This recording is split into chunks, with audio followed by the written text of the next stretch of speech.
So total revenue, total income for that store was 548, 179. What was shocking is advertising and marketing was 1%.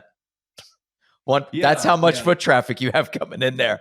You're acquiring new customers with 1% on advertising and marketing. All right, welcome back to the Pursuit of Profit podcast. Today's guest is Mike Roberts, founder and CEO of WaveMAX Laundry. It was really great to have him on the show because every single day I'm getting calls from folks, investors that want to invest in laundromats and self-storage. Laundromats have probably one of the highest success rates among small businesses. You will see success rates 90% or more over a period of 5 years. And I say that 5-year mark where businesses will typically have failed or have failed already.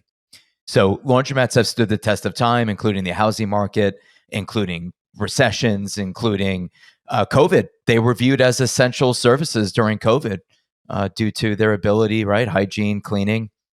They have consistent pent-up demand, reliable cash flow, and you're probably asking, why doesn't everyone buy a laundromat? And unfortunately, the answer is very simple. Very large investments. You're looking at investments north of $1 million, and that is not a fit for everyone. The WaveMAX item 19 is very impressive. I think Mike did a great job articulating why he's one of the largest branded franchise laundromats in the US. And I hope you enjoy the show. Thank you. Well, I'm happy you're here today. I'm happy you took the time out and said, you know what, I'm going to do this. Because you know what? Yeah. You have a great brand. You've done a remarkable job building it. Come on. Those are nice things to hear, but we really just try to keep our heads down and just do what we do and refine our process and do it well and not let the noise or anything else or even competition, whatever, affect what we're doing. We just want to just keep doing what we're doing. That's right. That's how we operate. Give us the journey. What's your background? Where are you coming from? How did you get here? How did you start this remarkable franchise called WaveMAX Laundry? I was in national sales for national signage companies. My clients were Taco Bell, KFC, Hardee's, Church's Chicken, Papa John, Bank of America, you name it. Anybody that needs the great big outdoor signage from the highway and that kind of thing. So I was calling on all the corporate offices around the country, calling on all the franchisees in these organizations. You know, I always wanted to do my own business, right? I had that burning desire to be an entrepreneur. So, you know, I knew a guy who owned 100 Burger Kings. I mean, I knew another guy who owned over 170 Church's Chicken restaurants, right? Wow. So I would go to the conventions and things. Every single one of them told me, you know, Mike, I'm not in the food business. I'm in the HR business. That's right. That makes sense. You know, I got a bunch of 25-year-olds managing a bunch of 18-year-olds, which can be a nightmare.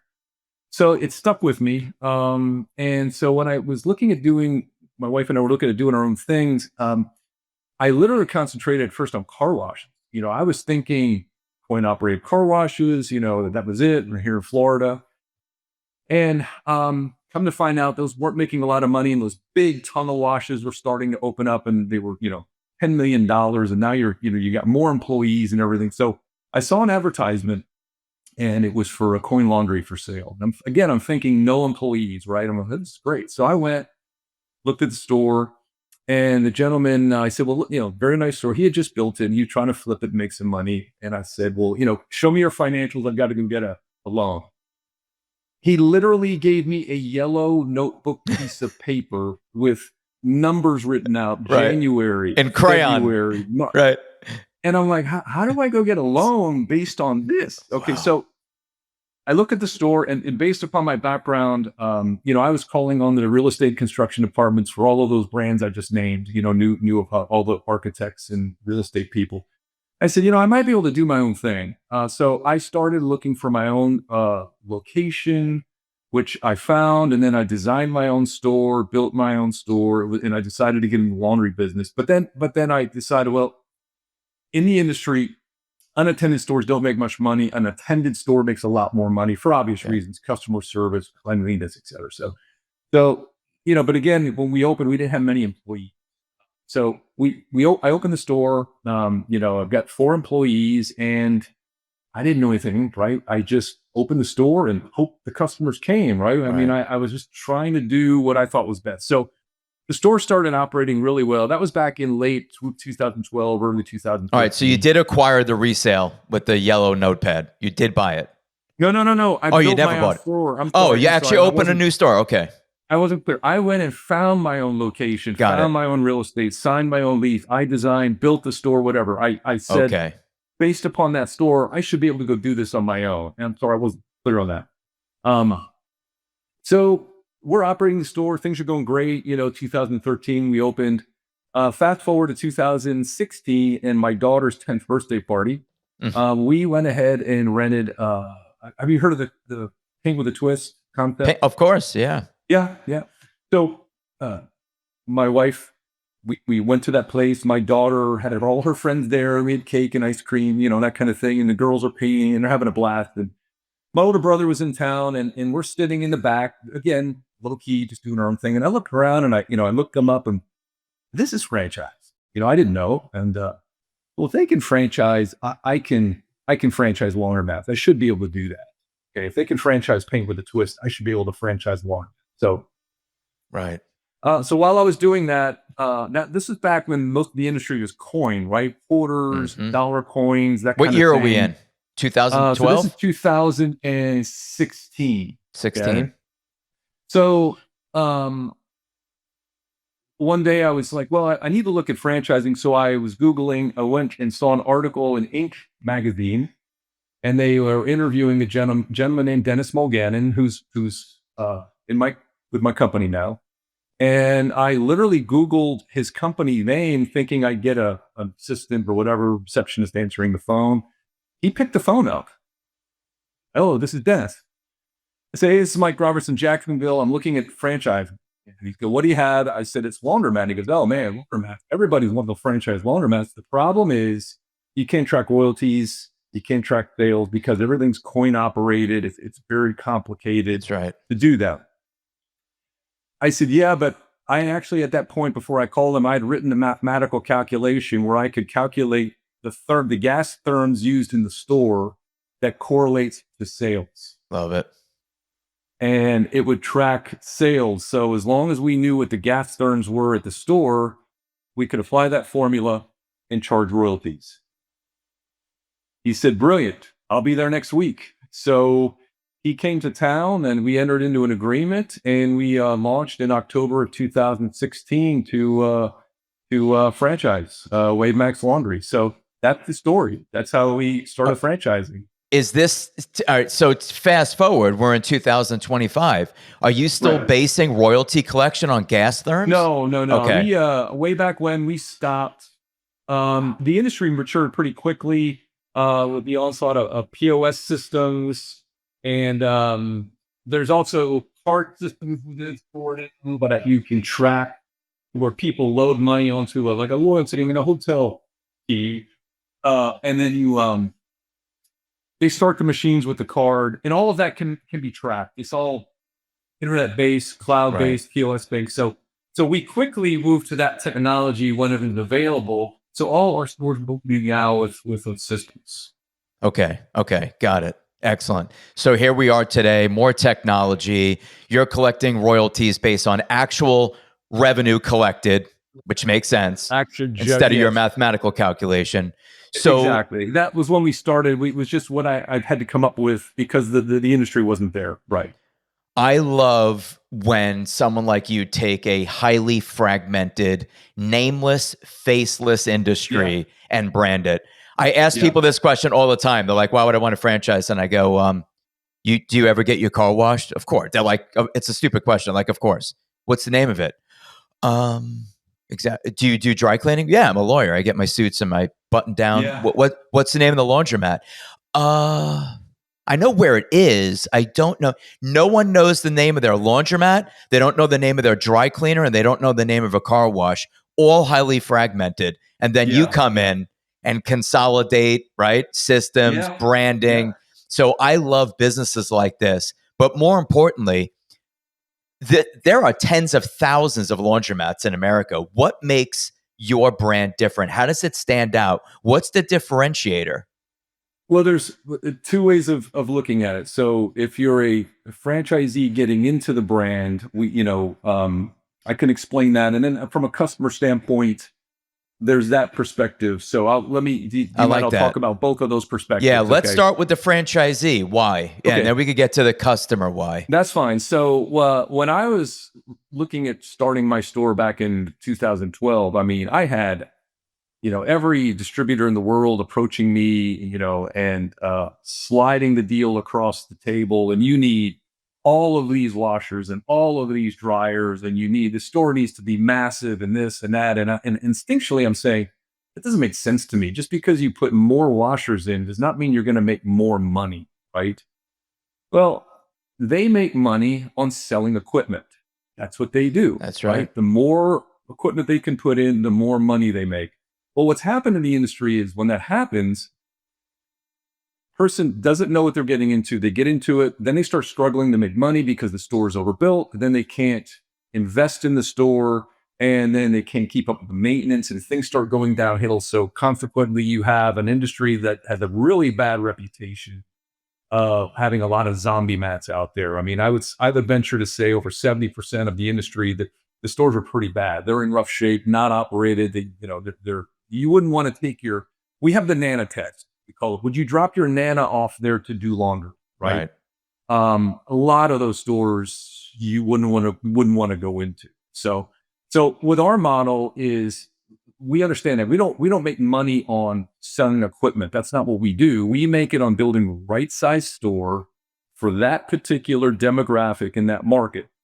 So long term, you can make as much money as possible. And we're your partners. And for that, we get a small percentage of showing you how to do it properly. So, we're essentially saving you hundreds of thousands of dollars up front by doing it properly. And ultimately hoping we save you from the worst case scenario of bankruptcy, right? Or whatever, or the business not doing really well. Okay. So that's our model is we show the franchisees how to build a very profitable store. Okay. Now, from a customer standpoint, we have some unique features in WaveMAX. In addition to having the really high extraction machines, they're called soft mount 450G Electrolux machines, which mean they spin extremely fast. So what happens is when you come in, you can wash your clothes. The extraction process, it makes the clothes just damp when they come out of the washer. You can put them in the dryer in about 20 minutes. Your clothes are dry. So you can get in and out of our stores in about 45 minutes. It's that fast. Wow. In addition to that, we have an exclusive with Omni sanitizing system. So all of our stores have it's hospital grade sanitizing, which means when you go in, and it's free, we don't charge for it. All of your laundry is washed, and it kills SARS, it kills COVID, it kills anything that's in the laundry. So that's an exclusive for us. We have around the country, and it's UV. It's UV sanitizing, correct? Yeah. It's what they would put in a hospital for like the bed sheets, and it's not surgical grade. Don't get me. It's not that level, but it's is it in the water line, or is it in the machine itself? Or no, it's in the water line. It's actually a separate system that sits outside the machine that then it's injected into the cold water lines that go into the washer when they're filling up with water. Okay. So it's their technology. We vetted it, and it does a really good job for us. Nice. Yeah. So we have some differentiators. There's you can do. We have app to pay for laundry, that kind of thing. Which the industry is moving towards. But our biggest differentiator is also our employees. We train them. We get great customer service. They go through all of that. So you're greeted when you come in the store. We show you how to use the equipment. If there's an issue, we take care of it. So we get very high rankings because we typically have really good employees, really good operators. Let's go through. So we're in the store. We have some differentiators. I love the fact that I'm basically in and out, like you said, for 45 minutes. I have never been in and out of a laundromat in 45 minutes in my life, whether they're inside a hotel. Unless you're folding your clothes, it's going to take a little bit longer, but the wash dry cycle, correct? No, right. Wash dry, throw it in a bag, go back to the hotel or go back home. Right. That's fast. That's fast. I mean, they're creating play areas in laundromats now because they want you to be there so long. They want the kids comfortable. They're watching, some Disney channel, and it's like, yeah, and the parents are feeding, quarters and just keep hitting their prepaid card because they can't get out of the place. Everything is still wet or just, they're not even done yet. So that's cool. Right. I like what you're doing. 450 Right. G's is insane. I love the concept. It is. They sound like jet engines when they start spinning, when they start going so fast. So it's pretty incredible. Oh, I bet. The machines are actually on shock absorbers because the machines start spinning so fast that the drum, if it's out of balance a little bit, starts shaking, but they have shock absorbers on there to take care of all that. Wild. And are you doing wash and fold? What revenue streams are there in the location? So the two main revenue streams are the self-serve customer that comes in and does their own clothes, like you were talking about. We also have a very robust, it's called wash, dry, fold, or drop off, or also fluff and fold. It's all the same thing. So the customers can bring their clothes in, and we will weigh them, and then you charge per pound to then wash, dry, and fold their laundry. And then we have an automatic system where send a text message to them and says, your laundry's finished. Nice. And they can come back and pick it up. It's normally 24 hours. We could do it same day. It all depends on the volume you've got going through the stores, but that's a big revenue stream for us. At corporate store, 25% of our revenue is generated from that. Okay. So nice. we do quite a bit of orders every day and every week. There's also a little bit of vending, but that's not much, right? Vending where it might be soap or dryer sheets or fabric softener. Normally we have that at the store that the customers can buy if they run out, or they don't want to run down to the nearest grocery store and come back or whatever. So we do have convenience items there. Okay.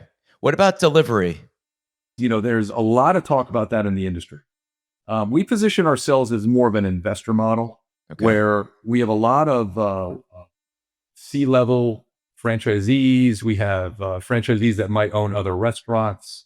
We just recently picked up a franchisee who's doing a development deal, who's a existing McDonald's franchisee. So when you talk about pickup and delivery, yes, we have the way of doing that. We can support that. But what happens typically is most of our owners, this is an investment model. They might be there 8 hours a week or 6 hours or 10 hours or something like that. Semi-absentee, yeah. Semi-absentee. When you start introducing mobile, now it becomes pretty much a full-time job. Okay. And when they start looking at that, they say, wow, yeah, that is a full-time job, because now you got to buy a van, you got to get a driver, you have more insurance. If the driver doesn't show up, then you got to drive the van, so my point is that we have a couple owners that want to do that. Great, we can do that. Okay. Right. We got quite a few owners that I'll say do more of a modified mobile. And what I mean is they'll go out and they might have 5, maybe 6, maybe 10 commercial accounts that have pretty big volume, that might have 200 or 300 pounds at a time. And they'll run and pick it up on a Monday in their pickup truck or their SUV or whatever, pick it up, bring it back, wash it, and take it back. So they've got a handful of pickup and delivery customers. We have a few doing that, but the vast majority of our franchisees, once they look into it, they say, no, let me just stick with the basic model and make money doing that. Yeah, a lot of times when you net out that one ancillary service, it's like the juice isn't worth the squeeze. It's not worth it. And that's what happens too. They start running the numbers and go, wow, I can pick up X amount of more business, but boy, I got to put a lot of more work into it, and it's not worth it. I like the simplicity of your model, and I like that it's a semi-absentee model. You're attracting obviously high net worth people. This is not an inexpensive to get involved in. These are people with a higher degree of business acumen. So what you've created is simplistic and scalable. Just open up a second, third location. Talk to us about site selection and construction.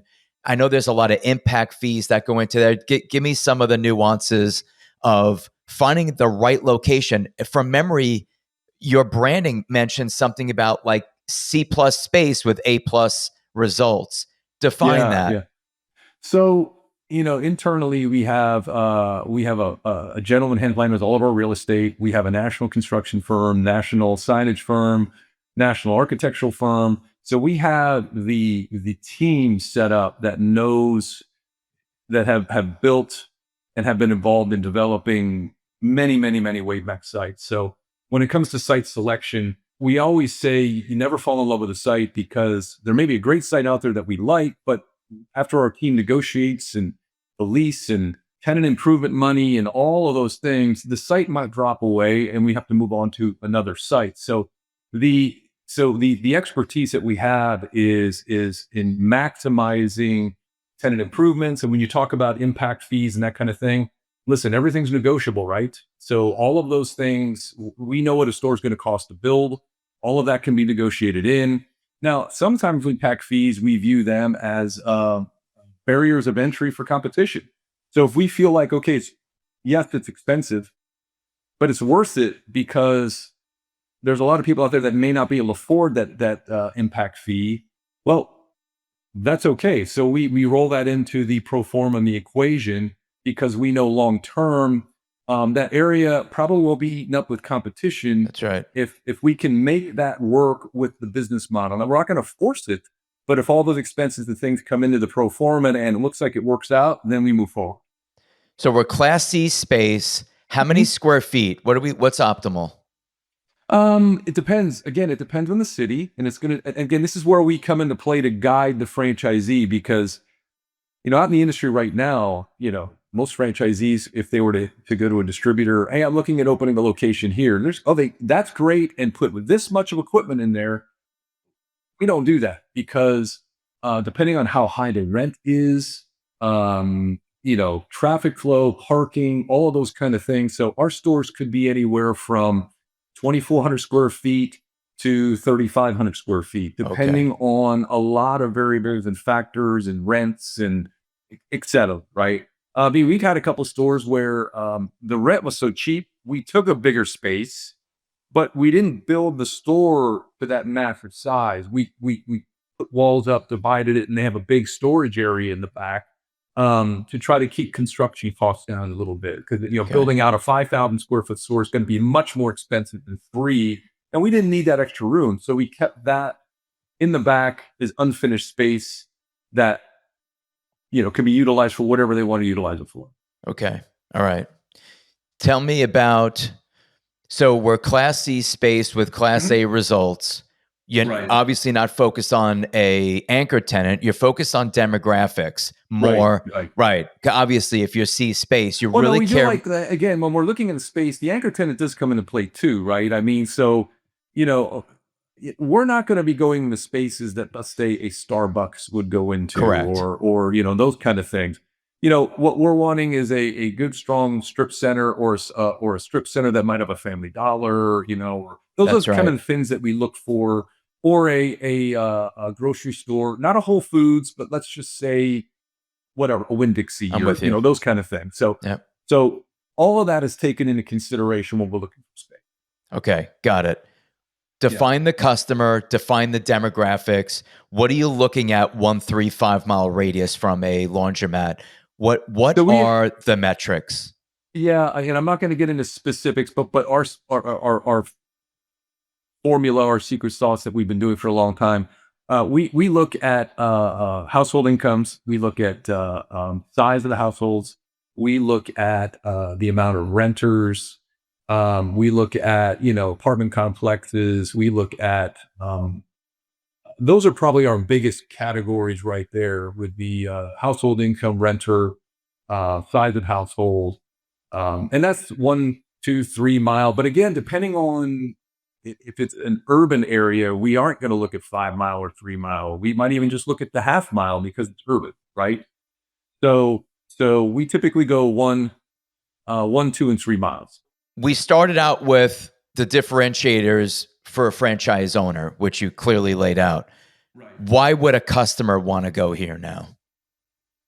Consistency, cleanliness. When you rank in the industry, when they do these independent studies, okay, one of the highest rated things that customers want to see is cleanliness, safety, and having an employee there. So those always rank really high. Okay. And our standards are extremely high. We build beautiful stores.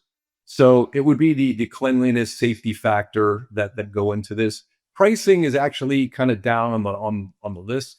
Now, we obviously have to be competitive. We can't be astronomically priced versus the guy down the street, because it's just the way the industry is. We have to be competitive, right? Right. So what you're going to get is a very good price product with a premium environment and premium customer service. That's what we give. It's Right. not rocket science, right? It's the basics. It's the basics of how to properly run a business. Part of our operations manual and our instruction, what we say, it's like it's funny, and I did this intentionally. Every other paragraph is touch-up paint, keep the floors clean. But we even have them keep ceiling tile, the branded ceiling tile that was put in the store. We make sure they know what ceiling tile it was, the brand, and where you can get it, because if there's ever a roof leak or anything happens, we require them to change that ceiling tile immediately. Okay, same thing with machines that are out of service. You get them back online as quickly as possible. Yeah. And sometimes you have to wait on parts, but all of those little things, it's all in our operations manual. But when you walk into a store, I always say, a lot of times you'll walk in and you go, boy, this store is in bad shape, but I really can't put my finger on it. Well, look for these things next time. Like you said, how dirty is the floor? How do the ceiling tiles look, right? How banged Air up are the walls? Totally. And all of those things. So it all comes into play for customer experience. I agree with you. You're a Floridian. A journalist asked Walt Disney, "What do you obsess over?" And his response was chipped paint. Yes. The little details, literally right? in my, That's right. In my manual, it's touch-up paint. And every You're other 100% right. is touch-up paint, touch-up paint, touch-up. Nothing drives me crazier than the store and you see where the back of a chair has been hitting a wall for the last 10 years and it's all broken out and chipped, and no one has done anything about it since that store opened. That's right. It drives me up a wall. And those are the little things. I didn't know he had made that comment, but I think I would agree with it. It stuck with me. It really did stick, because it's like, first I had to digest it, and it's like the devil's in the details. Right. It's the chip paint I obsess over, which means mechanical, hydraulics, staffing, badges, uniforms, hygiene. Like that's dialed in. I'm obsessing at a granular level of chipped paint. It's like there's a chip on that sidewalk. That place is immaculate. You live in Florida. You've been there. Right. Like it's just insane. Well, another thing that we always teach our franchisees too, and again, when a machine does go down, and it will. I mean, I always say, the corporate store in Jacksonville, Florida, we have 30 washers and 30 dryer pockets. And I would say there's 60 employees, right? And they're all, occasionally one's going to get sick. So I've trained the staff to, if the machine goes out of service, just take a nice piece of painter's tape, cut the edges so that they're nice and square and nice and neatly right, temporarily out of service. Just put it on the front of the machine. Right. And that's it. Don't tape it off like it's a crime scene. Okay. Right. There's no need for that. Right. Yep. It's just, again, it's the visual perception of the store. I agree with you. This is great. I love that. I love the 60 employee comment. That would scare the crap out of an investor, but then they know it's tongue in cheek. Right. But it's great. It's true. Like we have 60 employees and what you have today, that will be business in the future. Everything will be robotics and automation. There will be very few employees to complain about. There will be 60 employees that you have that at time to time will get sick. They keep saying that robots don't get sick. Well, guess what? The laundry industry has proven that to not be true. I think that Optimus will get sick. A Tesla car will be, inoperable. Even robots are going to have down days due to mechanical failure. So we just call the humans sick, but they're going to have mechanical failure. That's great. It's going to happen. I love it. It's going to happen. Yeah. Yep. Yeah. Talk to me about investment. I love this business.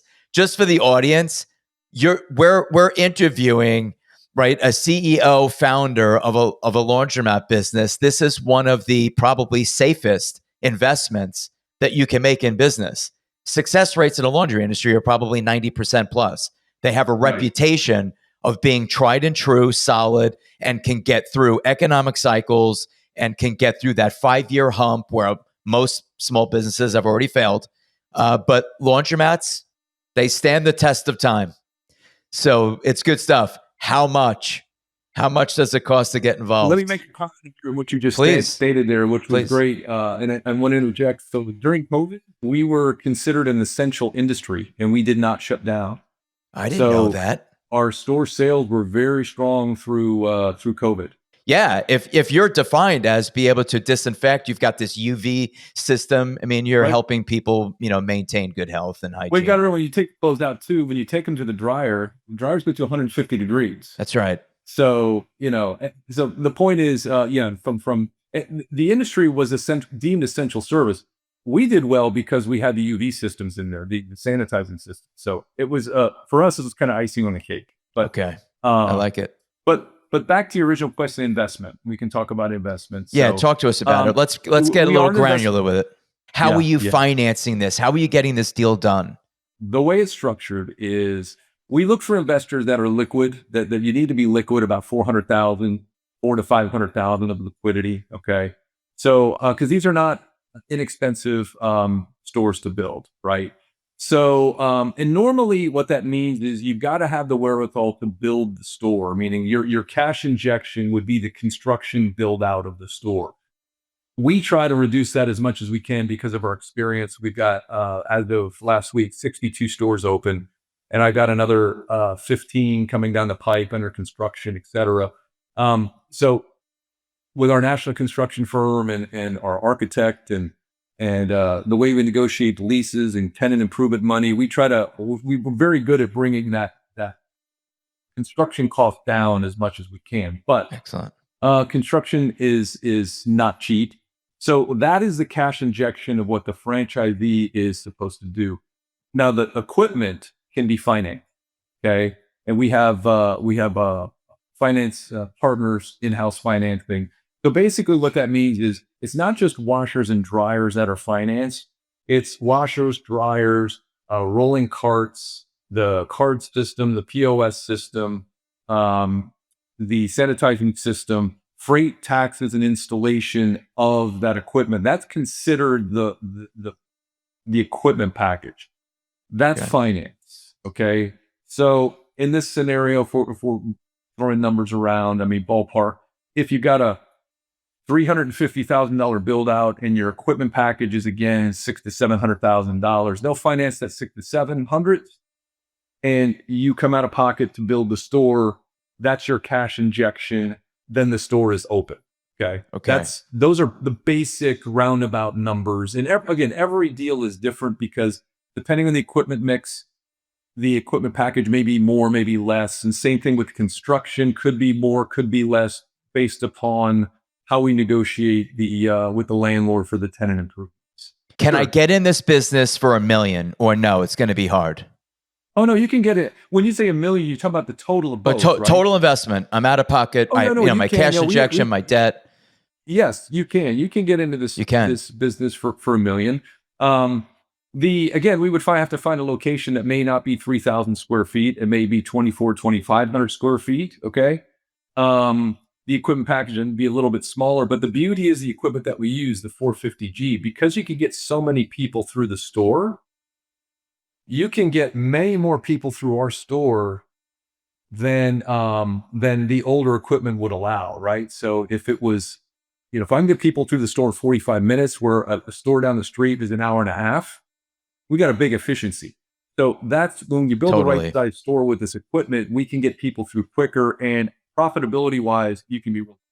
Do you measure that? Do you measure turn per machine per day? Do you have all these KPIs? We'll measure that. Yeah, that's one metric of many metrics, but that is a metric. Turns per day is kind of an old industry metric that they based everything on, which is fine. We have other metrics in there. We want to see how many customers per week come through the store, how many new cards are used, what are they spending, how much they're loading onto their cards. There's a lot of other things that we look at, but that is a metric. What about, is SBA playing a role in this, or all they are? Okay, so Yes. it could be a hybrid, cash injection, SBA, equipment lease through manufacturer. Is that how you see deals Well, coming no, you're together? either going to now with the No. manufacturer loan for the equipment, you're either going to use them or you're going to use SBA. Okay. You can't use a combination of both because they both want first position if something was to happen They with the both want to business. lean first position, all the They want to lean assets. first Right. position. So Right. you're either going to go SBA or you're going to go with the in-house financing. And it's funny. I'll give you an example. We deal with a lot of national real estate firms, and there's one in particular that's very difficult to deal with. Very difficult. So our in-house financing won't deal with that. They don't like the conditions. But if you go SBA, then we can do the deal in those spaces. Okay. So we even had it down to some of the national REITs or the national firms that we are dealing with that we know the best path of financing if we want to go in that space. On your FDD, it looks like a range between like, let's just say 350 to 1.5. The 350 is if you buy an existing store or something like that. That's why the Conversion. number is in there, Okay. right? We have gone into existing spaces where the laundromat's going out of business or whatever, but we go in and completely gut it and retool it and put in new equipment and everything. So, Okay. right. FDDs, you got to have that range. Right. So that's why I was looking for the realistic number. That's why I asked you, can I do it for $1 million? And you said, yes, it's going to require size equipment. I mean, that's, we got to look for, that's going to take some time to look for space and that kind of thing to find that. Okay. But between 1 and 1.2 is very doable. Yes. Okay. Is that the sweet spot? 1 to 1.2? Yes. Yeah. I'm Okay. thinking right now about the current equipment packages, and then the build out costs. Yeah, that would be in the reach. Yeah, definitely. Mike, Definitely. are you seeing TI money coming back from landlords in these deals? Yes. What do you are even today, right now? We've got a great real estate department. My guy is been doing it for 35 plus years. He knows what we're looking for. He knows that is, we've got it down, and know how to ask, when to ask, what to get, whether it's a combination of free rent or tenant improvement cash injection, or in the form of they'll take care of some of the infrastructure, right? Excellent. Whether it's new HVAC system or they're going to supply the water or upgrade the electrical, whatever, all those are real dollars, right? So I would say I would venture to say I can't remember a deal where we didn't get something negotiated in. Right. And again, that's where if you're a novice in this industry and you want to go do your own thing, not knowing how, and then that's great, but not knowing how to negotiate a lease is huge. Tens of thousands left on the table. That could be, yes, over the 10-year life of that lease could be hundreds of thousands of dollars of a mistake. And that's why we're there, is to guide people to make sure. I always say there's two things that I do as a CEO, and I say this tongue in cheek. The two things I do is, number one, I minimize risk. And the other thing I do is I protect the franchisee from themselves. That's right. Okay. And I say that jokingly, but that's a good example there totally of get what you're saying. A mistake that could be made that we're here to help them through. Very interesting. I like that. Yeah, you seem like the type of franchisor that really obsesses over the franchisee's profitability and making sure everyone's successful, which is refreshing because not every brand is like that. I'm sorry. Let's talk about your impressive item 19. We're an open book. We put everything in there, every store that we've had open. And you see the financials of the corporate store in Jacksonville. And again, I think it speaks for itself. We have a very, very strong item 19. We've got many stores that are actually doing much better than the original corporate WaveMAX store. Which is great. I always want them to beat what the item 19 says in the FDD for WaveMAX corporate store. We have so many stores beating that. It makes me really happy. So I don't want to get into specifics again. I don't, with that, with FTC guidelines and that kind of thing, I can't, I don't want to speak out of turn, and I hope you can appreciate that. So my counsel would be go and look at our item 19. It's very strong, and the stores are very profitable. It is. Do you mind if I comment on what I read in the Do you mind? Yeah, no, you can. Yeah, I just hope you I- understand my position. I don't want to, make misstatements. So yeah. No, I completely understand. So I pulled the corporate store P&L, and I love that you go back 3 years. I think that's really smart because We've always done that. it showed your system growth. You could actually measure, are they growing as a brand? Not only are you growing Right. in terms of units, you're growing in terms of top line. Your median, your average, your lowest performers are now higher than the prior lows. Your high performers are higher than their previous highs, right? I mean, you could it's obvious. You just have to read it and you could see it. What was impressive is pulling your P&L. Wash, dry, fold income, 548,000. No, that was the total store sales, 548. Yeah. So wash, dry, fold would be a piece of that. Oh, excuse me. Right. Wash, dry, fold was 117,000. So total revenue, total income for that store was 548, 179. What was shocking is advertising and marketing was 1%. That's how much foot traffic you have coming in there. You're acquiring new customers with 1% on advertising and marketing, what blew me away. Insurance, I was surprised, 2.3%. Merchant fees were 2.5%. Your total payroll was 20% of top line gross. 116,000. Your rent expense was 10%, right in the sweet spot of what it should be in a retail business. 10% of top line gross. Repairs and maintenance, I was surprised. This goes to show you using high quality equipment like Electrolux. 3% repairs and maintenance on an established store, not a brand new store. Very impressive. Yeah, that store's over 10 years old. So we opened I think it was January 1st or January 2nd of 2013. So, that store's now coming up on in 12 years. 15,000 a year in repairs and maintenance on a decade-old plus store is actually really impressive. It's like what Zig Ziglar used to say. My equipment's cheaper, right? There's price and then there's cost, right? Yes, you paid less for your, I don't know, some competitor piece of equipment, but look at your maintenance cost on this stuff, right? It's killing you. Utilities, I was also impressed. It goes to show the energy efficiency of the equipment in store. 10%. It was 53,000. Yeah, the industry typically was, and it's come down. I mean, a lot of the equipment's gotten a little bit better, but it's usually about 20%. So the Electrolux equipment is phenomenally efficient. And I'll be honest with you, that's the reason we went with them back in 2013, were those features that they had, which they've continued through. And it's proven out 100%, as you can see in the numbers. They weren't feeding me a line. The equipment was exceptionally efficient. I was waiting to see this P&L and get to utilities to see what impact all this equipment, 60 units operating, right? And I was very impressed to see 10%. Yeah, we do almost 200,000 gallons of water a month, if that puts in perspective. So, it's, there's a lot of water going through that store. This location was netting 250,000. If you actually make adjustments for royalties, and if you finance the equipment, it's a 20% net, 112,000. This is not a verbal earnings claim. This is in writing in the FDD. Those are audited. Those are all, everything is audited. That's 100%. Very impressive. Yeah. Oh, great. Appreciate it. Yeah.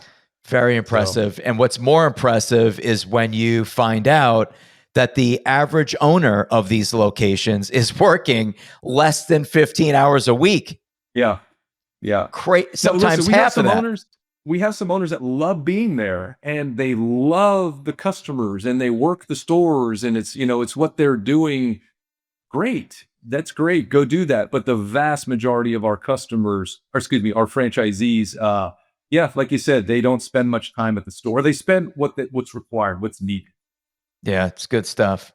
Mike, any closing comments, any announcements you want to make, anything you're working on with the brand that you may announce at a convention or some point in the future? Anything going on? Trends? No, because I get that question all the time. It's kind of like, so where do you see yourself in 5 years? Or where do you see yourself in 10 years? Those kind of things. And no, there's no major announcements. Listen, we're just staying the course, right?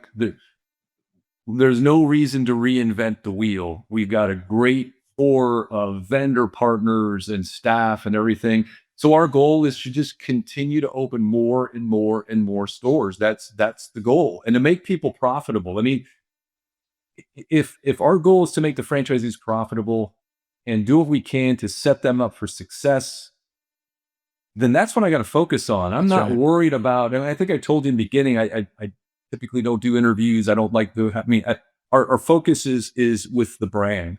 So, nothing exciting. All I'm going to tell you is we're just going to be opening. I'm hoping we get to our 70th store here very quickly. We've got a lot in the pipeline. Nice. So for me, the big announcement is I'll post that on LinkedIn, and that's my posting, right? That's great. We keep it quiet. We do. We that's just how the brand is. How many sold? How many open? And how many under construction? We have over 120 franchisees. Franchisee, which would be the agreement sold, licenses sold, if you will. We've got 62 stores open, like I said, and we've got, we're actively in either site search or construction or getting ready to open for at least 15 stores. So the pipeline just keeps going and going and going. So we've got, I think Phoenix is building 3 more stores. We've got Penn stores out there, so they're building 3 more. And then we just sold another franchisee who wants to do 3 more stores out there. So it just, again, we just keep the ball rolling. Unless you want to give me some advice, should I have a drum or a trombone or or whatever, or make some big announcements? Let me know, but that's just not how we roll. It's not. I think you just stay the course. I think you're doing just fine. You're building a nice brand. And I really appreciate you taking the time away from your business, family, to spend an hour with me. I think it was value add. I think the audience will benefit greatly from this conversation. And I really appreciate your time today, Mike. Thank you. And if, hopefully they reach out to you, you can send them our way. And, during the discovery process, I always open it up that if the candidate wants to talk, I don't mind jumping on the phone and talking to them and making them comfortable, whatever. Listen, it's no pressure. It's no we're not a pressure, organization. It's just not what we do. Right. We want people that want to be part of our system and want to operate a great business and take care of their families. That's Absolutely. what we want. Absolutely. Well said. We'll end on that. Thanks. Thank you again. Thank you. You got it, bud. Thank you for listening. If you enjoyed this episode, be sure to like and subscribe so you never miss out on more great content. And if you're considering investing in a franchise, whether it's the brand you featured today or another opportunity, we're here to help. Visit us at Franocity.com. That's FRANOCITY.com. We love to help you take that next step towards business ownership.